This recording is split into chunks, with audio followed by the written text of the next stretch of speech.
கடுகு போடுவோம்.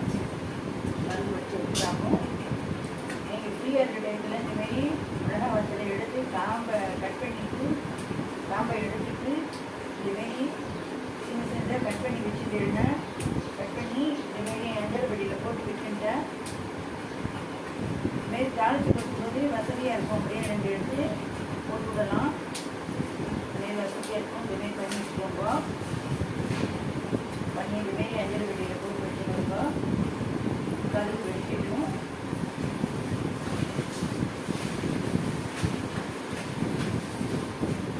மிளகா வதையெல்லாம் உங்களுக்கு இடம் இருந்ததுன்னா கொல்லையில் ஏதாவது ஈரமண்ணில் போட்டு வச்சுடுறேன். மிளகாய் செடியில் பச்சை மிளகாய் செடி கட்டணும். அது கொஞ்சம் சேர்த்துட்டு கொஞ்சம் ப்ராசஸிங்லாம் பண்ணணும். அதெல்லாம் இன்னொரு வீடியோவை நான் போடுறேன் உங்களுக்கு. இதை வேஸ்ட் பண்ணாமல் தனியாக எடுத்து வச்சுக்கோங்க. தேவைப்படும். ஒரு கடுகு வைக்கணும்.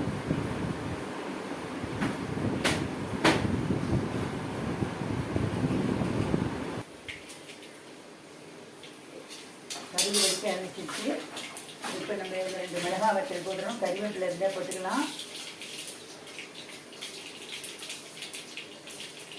உளுத்தம்பருப்பு, கடலை பருப்பு இதை வந்து நம்ம நல்லா பொரிய விடணும்.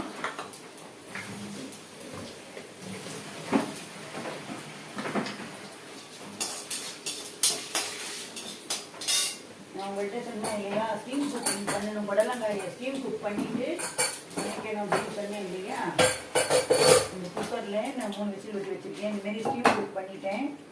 இதுமாரி ஸ்டீம் குக் பண்ணிட்டாக்க உங்களுக்கு சத்தெல்லாம் எதுவும் தண்ணியோட போகாது. உங்களுக்கு வேலையும் சுலபமாக பிடிக்கணும். இப்போ இது வந்து வறுபட்டுடுச்சு. இப்போ நான் என்ன பண்ணுறேன், இதுலேயே 2 வைத்தம்பருப்பையும் போட்டு வச்சுருந்தேன். நான் போட்டு இதோட போட்டுட்டேன்னா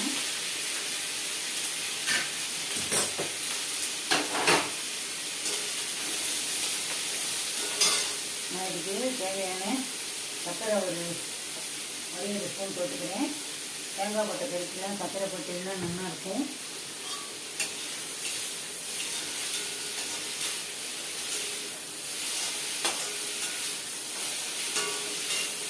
இது நல்லா வதங்கி வரணும்.